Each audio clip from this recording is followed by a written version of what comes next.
here, but it's going to be hard, man, because this man is in shape. He's putting in the work. He's playing a lot lately, representing the Cranky Ducklings, playing from San Diego, California. This is Vindicta.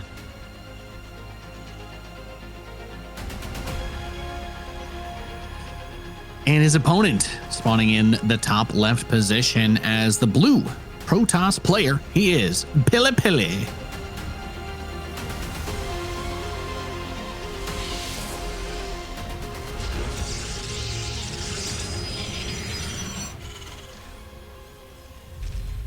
Good times here, Roddy.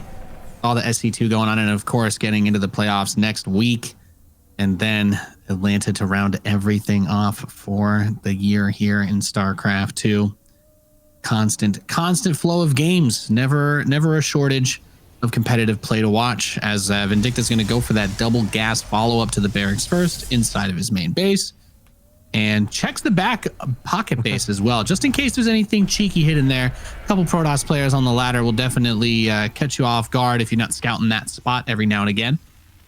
Yes, it's pretty good for a Stargate and a couple of batteries going up. We've seen it a few times, because this is one of these unique maps where then basically your Void Ray powered by a battery will be in range of the minerals, and that's obviously very problematic. So makes sense that Vindicta checks it, also because he probably feels that he is the favorite here, or the overdog, as Cats likes to call him. And I think then it makes sense to just check all the boxes, make sure it's normal in the beginning, play it safe, and just take the game from there, because I don't think it really matters whether it's early game, mid game, or late game. I think Vindicta is just going to feel very confident here, and as long as nothing super weird happens, I think for him it's all about get up to Stim, get up to +1, make sure I'm not super far behind, and then I'm going to be fine. Yeah, and that's definitely somewhere that I think Vindicta gets very comfortable, like you were saying. PiLiPiLi, on the other hand, I mean, I won't lie. I definitely was trying to get my mind ready for Terran versus Protoss, but then you did remind me about, for some reason, it got mixed up with my dream. I dreamed I was casting more of this because we've been doing so much of it, and it was a normal game. So I don't think that we go to Tempest or anything ridiculous that quickly, but you're right. PiLiPiLi's, he's not necessarily guaranteed to do the most normal standard thing in this series. So I'm almost upset if he does. So far, it is all very normal. One gate, fast expand. We have a Stargate on the way. The Reaper movement of Vindicta so far is good, though, as he gets a probe, drops a grenade there as well. Wants to get probe number 2. That's not going to be that easy. But if you can get out of here after getting a perfect scout off and you get a worker kill, you're obviously more than happy if you're Vindicta. Yeah, and there is the Phoenix is going to be the first unit of choice, or excuse me, cancel straight into the Void Ray then for PiLiPiLi as the Reaper continues to dance around. Yeah, I was going Phoenix, canceled it, started the Void Ray, still has Warp Gate on the way.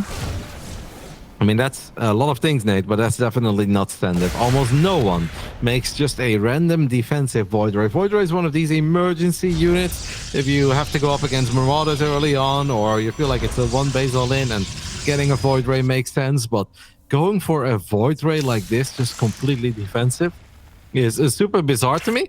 I also don't see anything on the other side of the map. I mean, now we go Oracle. This is really weird, mate. Like, this is not really a thing in this matchup, but I'm sure Billy does it for a reason.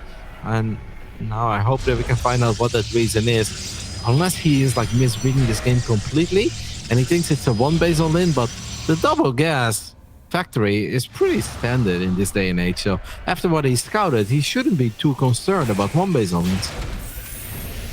No, absolutely not. And you kind of got everything you need to deal with it. Like this is a setup that would be good if you were getting pressured a lot really hard early on, but against the way that this one has started, there's really not a lot of risk. The Void Ray is just chilling at home, but you have a defensive Cyclone and a Viking and mines on the map. You're not sweating it at all if you're Vindicta, and I think that that's the smart thing to do, because like if you try to force something or push in, then maybe the Void Ray defensively, of course, is going to get that value or catch a drop. But since he's not sending anything, like having it is just not worth as much. But a fleet beacon this fast versus Terran. All right. I mean, now we at least know why he made a Void Ray. Speed, Void Ray speed. Is that what this is? Apparently that is what it is, but Moondance is a very tiny map. A lot of these Terran pushes to show up super early, and just the Void Ray alone is not going to be great. Even that Adept was kind of important. We only have a single battery in the natural. I'm already very worried here for PiLiPiLi, but let's see if we can get a good fight. Technically, the Void Rays are better to have it than I guess a random Phoenix or so, but the Micro with the Void Ray is still going to be awkward, and the Widow Mines have so much potential against Void Ray Adept. Yeah, it's a good spot to be in. I mean, even with the revelation, getting close enough to try and do something about those mines, when you don't have stalkers, that quick pickoff can be a bit tricky. He's still able to detonate and pop an Adept. And there it is, the carrier, the 2-base PVT carrier, chronoing that bad boy out.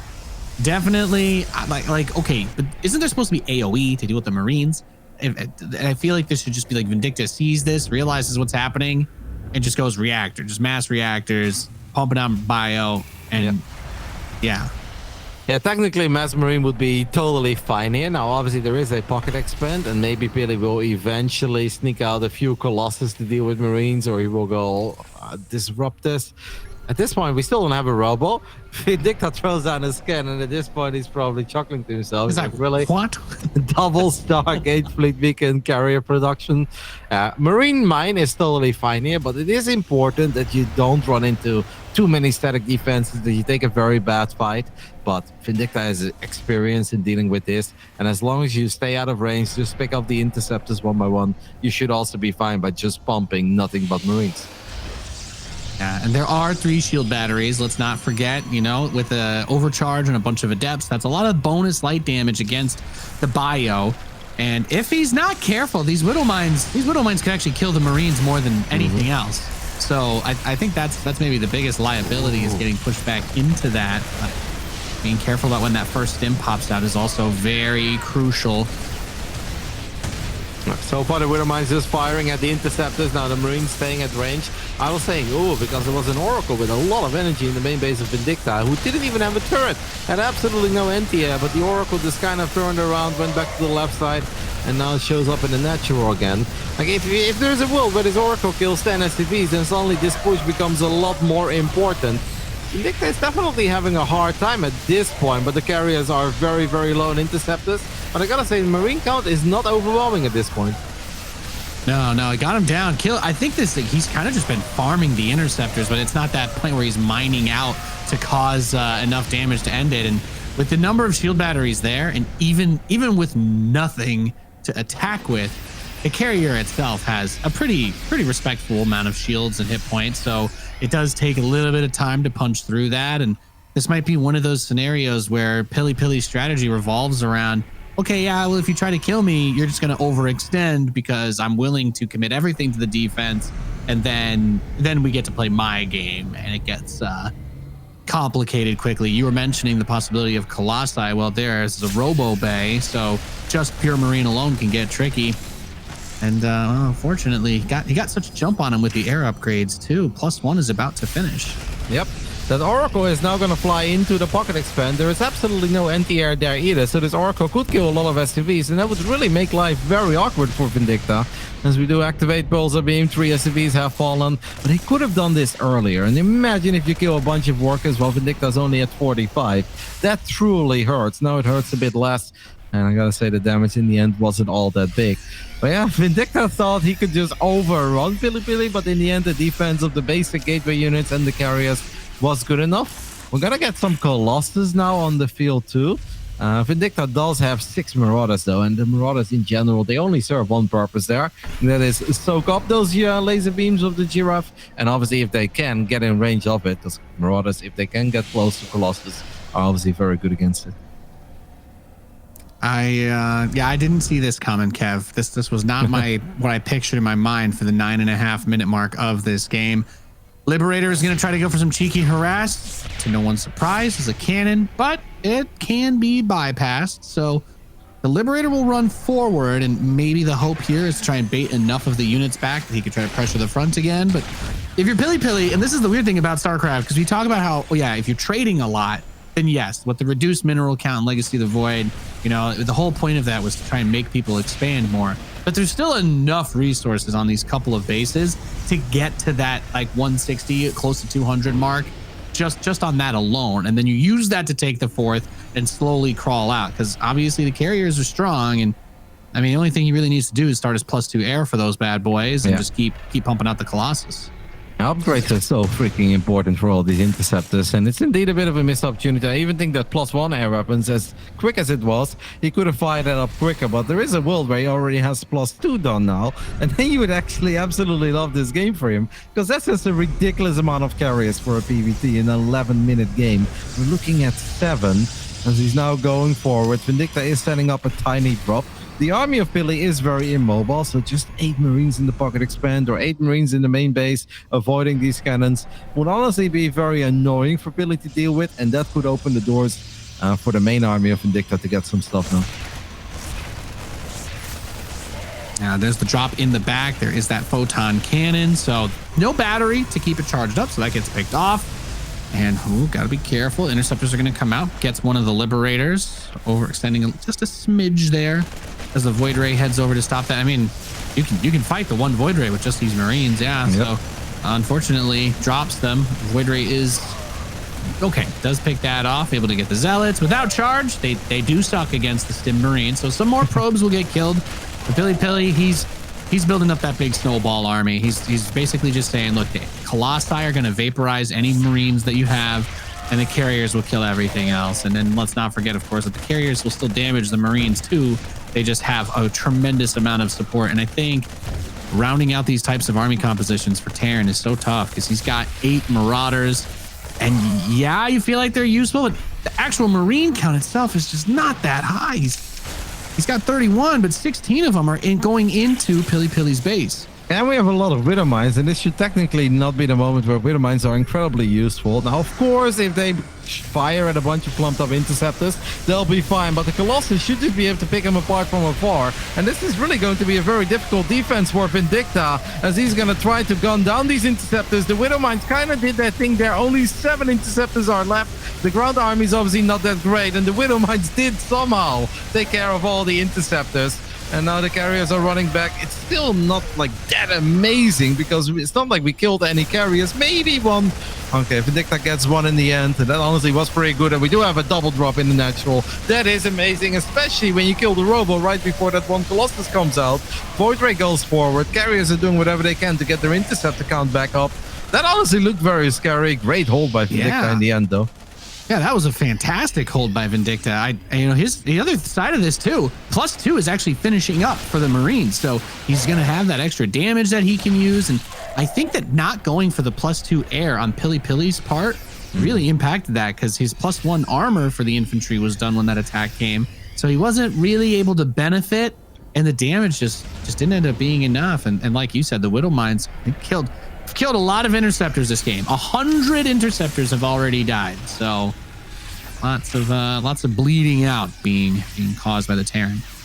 PiLi is going to try his luck again. He's got 64 interceptors this time around. He's going to shoot at the tank, but that obviously allows the Marines to just reduce this interceptor count real quick.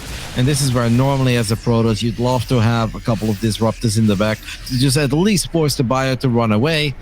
You know, with pure carriers, and especially only +1 carriers, I don't think PiLi's going to get the job done. But he honestly got himself in an amazing spot here. And this is the kind of game that he actually could have won.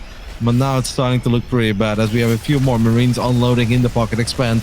That means additional probes will fall. I don't think this Nexus should ever go down.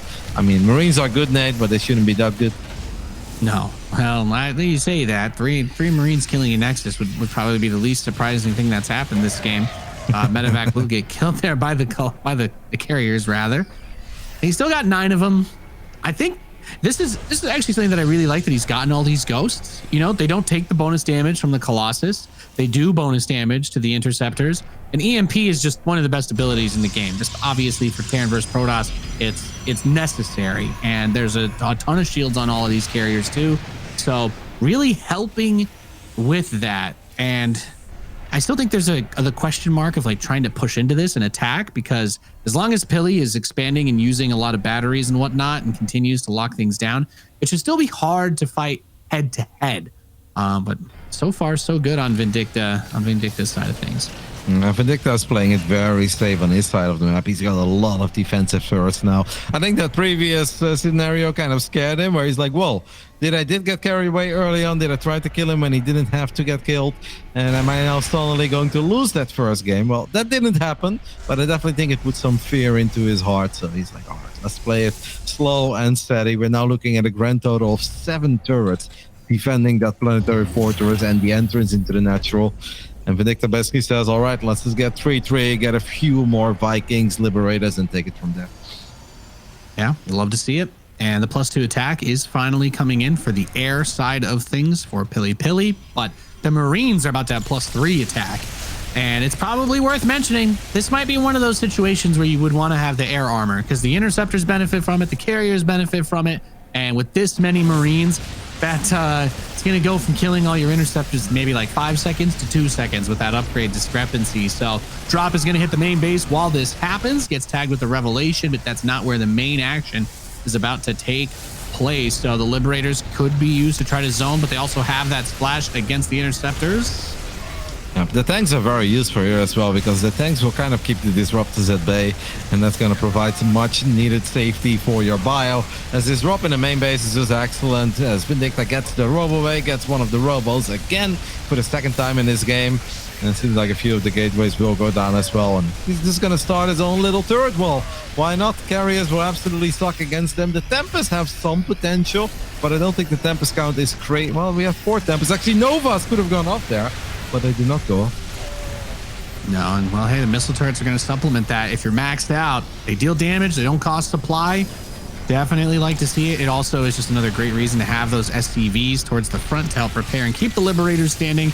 He did get advanced ballistics, so makes it even more of a thing to be able to zone away those disruptors like we were talking about. And if you can get rid of the cannons and the battery and start to crawl forward onto this expansion, I think that's where Vindicta really carves out the edge. Huge EMPs all over the army, helping to blanket that. And I think even if you get those interceptors too, like they've got a lot of shields like everything else, so EMPs are going to work against them. Billy really needs to be a bit more active, the Tempest here. He does have the extra Tempest showing up, but that's the one unit that can basically always fire. Those Novas did connect with turrets and tanks, that's obviously nice, but instead of letting the carriers go forward and losing interceptor after interceptor, you just kind of want to put these Tempests on a separate hotkey and just get shot after shot up as Vindicta picks up 4 medevacs full of bio. That's a lot, Nate. That's a lot of firepower missing at the front at this point. Yeah, you know, for all the things I thought we'd see today out of a fusion core, it ends up just being the rapid reignition system for the medevacs to try and boost around a little bit faster. But PiLiPiLi is ready to push back across, and I think you make a very good comment there by pointing that out, because this drop could do a lot of damage. But if Pili had pushed a little bit further there's not as much as there was before to hold on. And I do believe he has enough energy for a recall in the main if that's what he wants to do, but instead he's just going to push it to the limit. Couple slow zealots leading the charge, but the interceptor count is just not going to get it done here. We only have 27 interceptors remaining, and that means that it basically all comes down to the Tempest. That was a big Nova connecting with a tank and a couple of these bio units.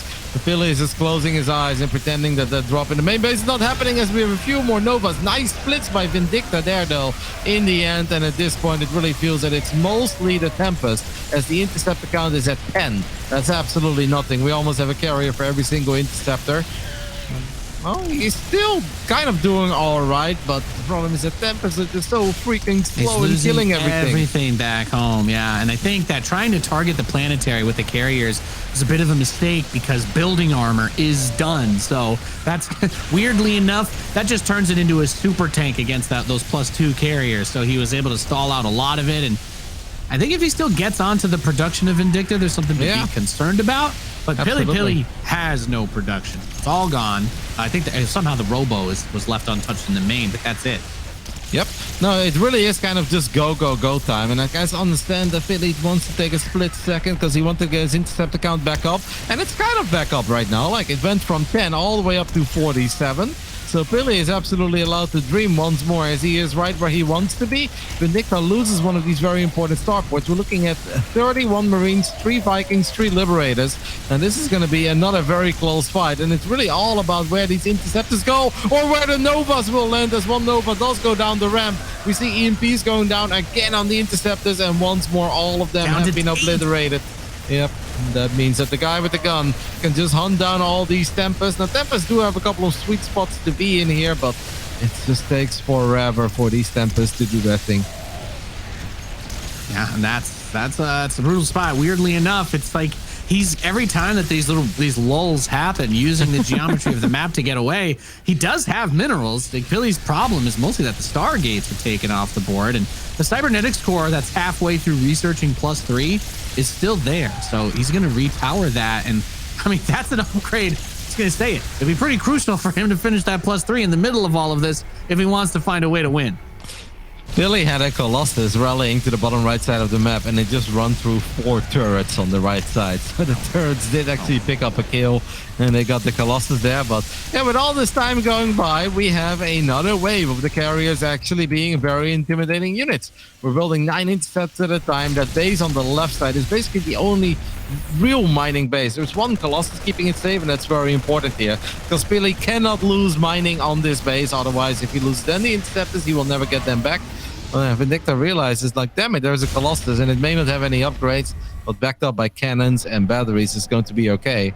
And now, this actually now looks better for Pili than it's ever done.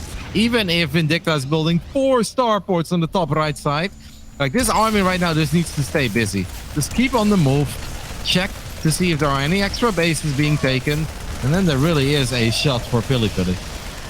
What an absolutely off the walls game 1 of this series. We've just had so many bangers today, back and forth, and that +3 attack still potentially coming in play for these carriers when you've got all these interceptors, 72 of them. That's a tremendous amount of damage output that he's about to get added on to this. Vindicta's building 7 Liberators at a time. He's gonna go for the unit tester approach. The Liberators are gonna try to kill all the Interceptors one more time. We've already seen it work once this season of the DreamHack Masters. Can Vindicta make it work a second time? He's down 25 supply. That one Disruptor is terrifying on the ground, but it does not connect. Interceptors once more kind of getting obliterated. Now all the extra Liberators are here. This could be that game-deciding fight as the Interceptor count is just getting evaporated. We just went from 50 to 7, Nate.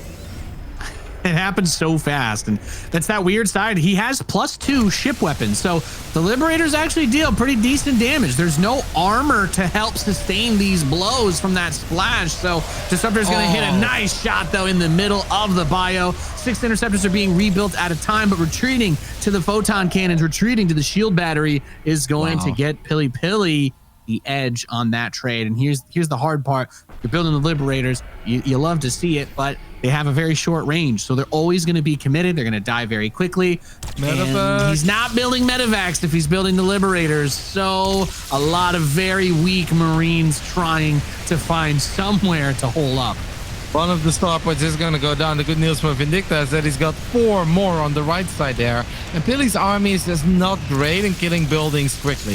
If all the interceptors are out, it's somewhat decent, but it's probably not going to be enough. The Marines stim, but they have so little HP. I mean, this game is indeed absolutely ridiculous as the Liberators are going to get a couple of shots up on the carriers. Interceptor count only at 11. We're still reinforcing with slow Zealots, but these Marines are very low on HP, Nate. Yeah, PiLiPiLi has the money to keep building the Interceptors, and that's pretty much what this boils down to, even if the rest of the production is not that strong. And the Disruptor does get taken out of play. Again, the Marines will step forward, but they are all so low. However, the Interceptors were all gone. Just 1 Interceptor flying around still, so it's the Tempest. He just needs to kill the Tempest, get rid of the ranged poke, the only thing that doesn't run out of bullets in this army for PiLiPiLi. I mean, that Nova was so big that actually took out the majority of the Marines. How many barracks are left? We're looking at 6 barracks. That's actually a decent amount. Pili is now somehow, after 25 minutes, very casually taking that base at 9 o'clock or a bit below that even, as Vindicta has even taken the top right. Yeah, you would think that if enough time goes by, you get a couple of Medivacs out, Vindicta will be fine, but this is now 50 supply versus 50 supply, and these starports that once upon a time we had 5 of, we're now down to only 2, and in a matter of seconds we are down to 1. And we have hosed, so yeah, we have 3 Medivacs though. That's decent for Vindicta. He's going to stim forward, he's going to go for the Disruptor, and this Marine army is honestly stronger than the army of PiLiPiLi. That comes up, is going to finally be able to grab one of the carriers, looking for 2, and grabs it as well. huge pickup there for Vindicta. That was the only starport that he had left. So he actually couldn't rebuild it either because he doesn't have a factory. So he's rebuilding the factory first, and then he can start to make medevacs again. But it's very nice for him that he was able to at least get a few of them and that northeast base. What an absolutely ridiculous series we are in. Currently, 541 interceptors have died in the making of this film. You know, it's such a shame for PiLiPiLi that he didn't check the top right side. Because even if he doesn't have great gateway units, if he would have just split off a couple of slow zealots into that base, it would have been big. Vindicta mining of the top right all along, completely uncontested, is very well what could make the difference here. But now we've got some Colossus in the mix, and our Viking count is only at 2. And basically, besides that, we've got pure Marines. Now, 3-3 Marines against Colossus could be somewhat decent, I guess. I don't know, Nate. Not an interaction I see a whole lot of. Yeah, this is the part where you think that in this scrappy situation, you can't really afford to get more carriers and disruptors at the same time. But this map has a lot of bases to work with. And the fighting started so early, we never really got to that like split map. It was just it was like an almost base trade that just turned into a never-ending fight. 10 minutes ago, there's been very little in the way of passiveness in this one. Vindicta snuck around from the side. We do have a battery overcharge. Vindicta's going to go for that battery overcharge. Fires a Nova. It's a good Nova, but there are so many Marines coming in from every single angle. We're going to warp in more slow zealots. Pylon gets picked off. That is a massive pickup. And these Marines have a 6 upgrade advantage over these Stalkers, over these Zealots, and over this Colossus. And I have the feeling that 6 upgrades, Nate, is just a little too much for slow Zealots and a Colossus to deal with. Even if Zealot not going to turn it around. Disruptor comes out to shoot, but I think you said it best, Kev. He had that huge surround, hit him from the north, hit him from the south, and Vindicta ends up taking game number 1. But boy, oh boy, did he have to work for it. Look at that, that face, that smile of relief. He's just like, damn. Even towards the end, Pili had 4 more Zealots going to that base that had the 4 starports. And if they would have only just gone one time into the top right, he would have been able to completely deny mining there. It's also kind of unique to see a 28-minute game where I think we made close to 70 Zealots. And we never had a Twilight Council. We never had charge. Like, I don't want to say that's the record, because obviously StarCraft 2 has a rich history, but I haven't seen too many games of 70 Zealots, no charge, Nick. Yeah. Wow. Well, you know, it is the first time for everything, Roddy, and it's probably the most cliche thing to say in StarCraft commentary, that like, man, this is why we love it, because every now and again you still see stuff that is not really happened many times prior. And I'm just wondering, is this going to live up to the Showtime series then? Do we just get a quick and dirty one, little fancy all in for game 2? Or do we get another slugfest of carrier rush? I don't know. I have the feeling that was a one-off, maybe a Moondance special, unless we would get into Stargazers. Maybe there Pili could consider it too.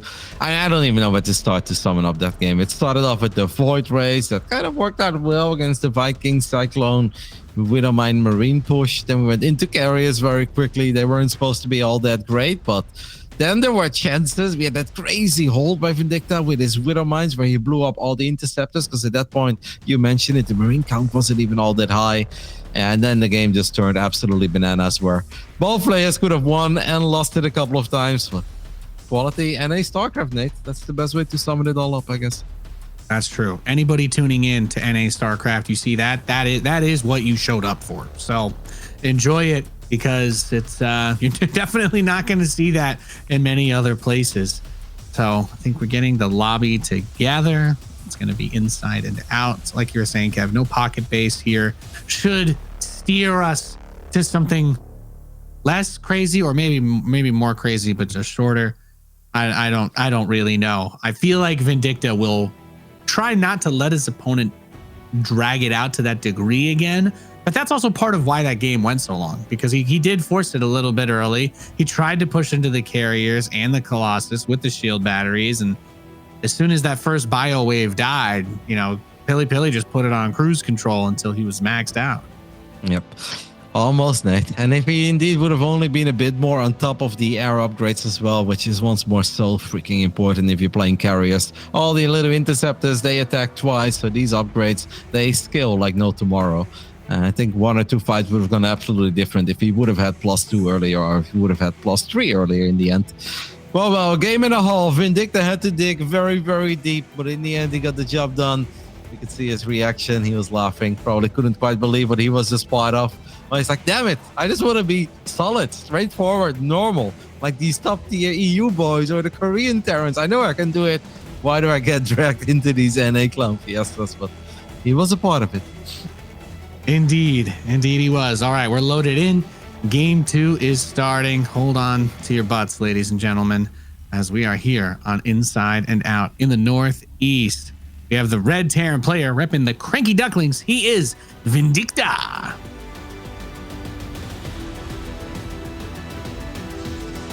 Absolutely stick hold by him in that previous game with them Widowbinds. In the bottom left side of Inside and Out, we're looking at the main base of the man who played a truly bizarre PvT. Void Rays into carriers, and he almost got the job done. This is PiLiPiLi.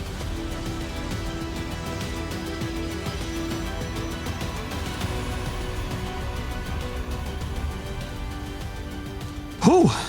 All right. Well, I just kind of want to sit back and see where this one goes. Vindicta with the double gas opening to start this off again. Wants to have that access to the fast factory. Love seeing this. Kind of the new standard for TVP, and it's shaking things up a little bit as PiLi brings that pretty standard probe scout over to make sure that there's no proxy, nothing to have to look for outside of his base. No.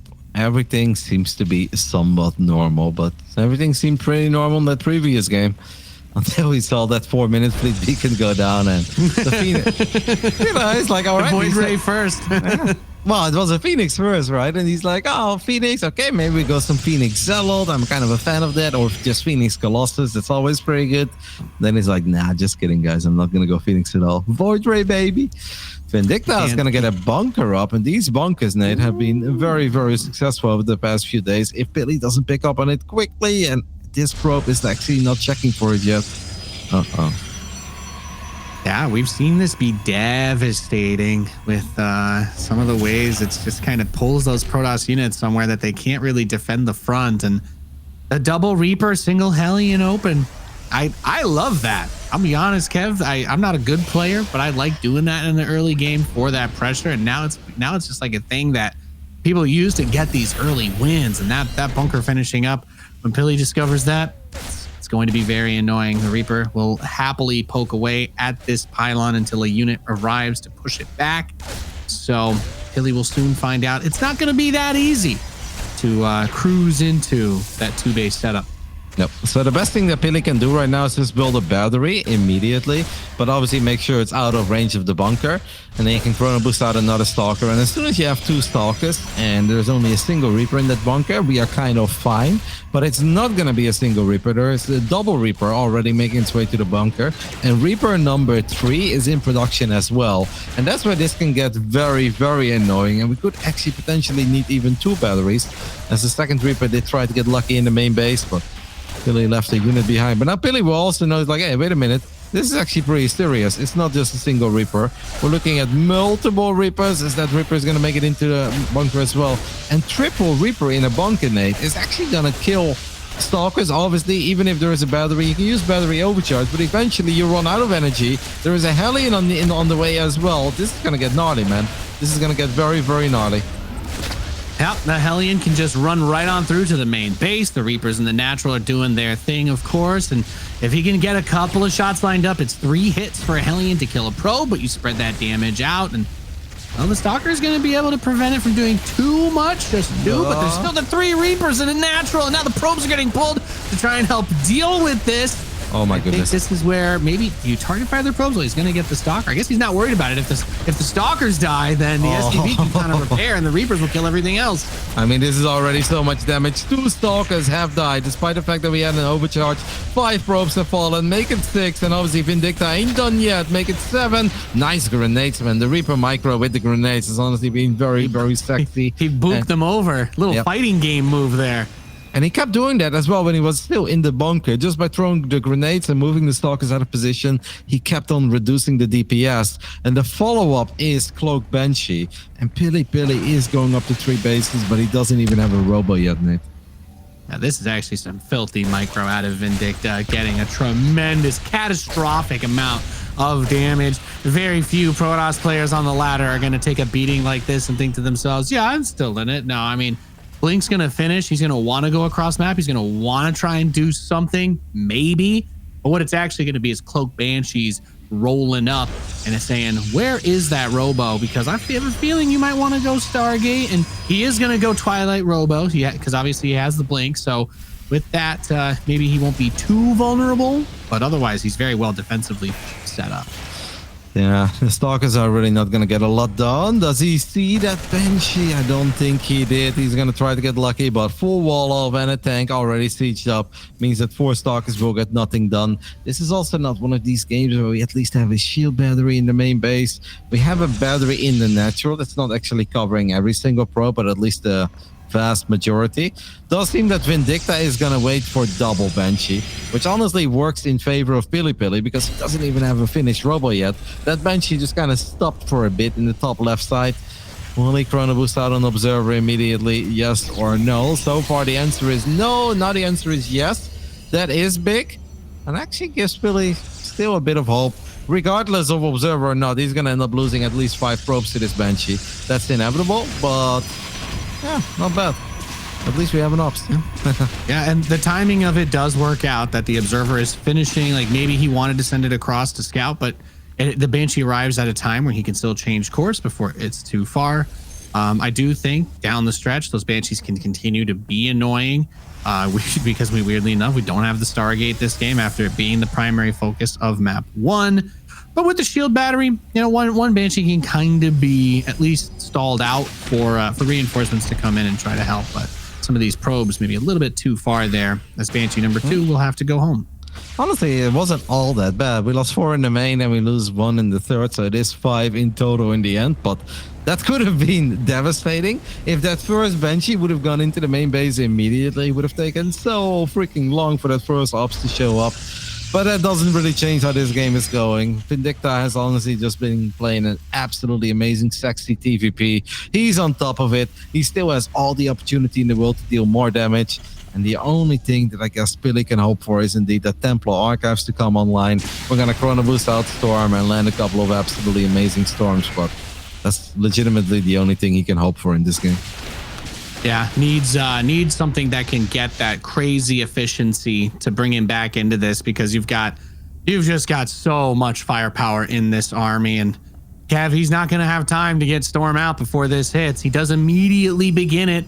I think we're going to see that chrono on it too, but he's got to get the High Templar out. He's going to need to get the energy for them. And this army just does not have any AoE, and that is a lot of Marines and a decent amount of Marauders, mines, and tanks to support them. Yeah, and that's just the way that the TVP scales. Once the Terran has an amazing start, and Vindicta made that amazing start happen by having some very good Reaper micro. The Zealots are going to try to do their thing, but there are just a few too many Marines and Marauders. Battery overcharge is something you always have to respect, though, as these Immortals are actually in range of a tank. I mean, this battery overcharge healed up for like 3,000 shields, but I'm afraid that not even that is going to be good enough. He's going to try to get tank number 2, does not get tank number 2, loses all the Immortals. And just like that, it is all over. Vindicta gets a much cleaner second W. And that honestly, he displayed how good he is there in the early game, Nate.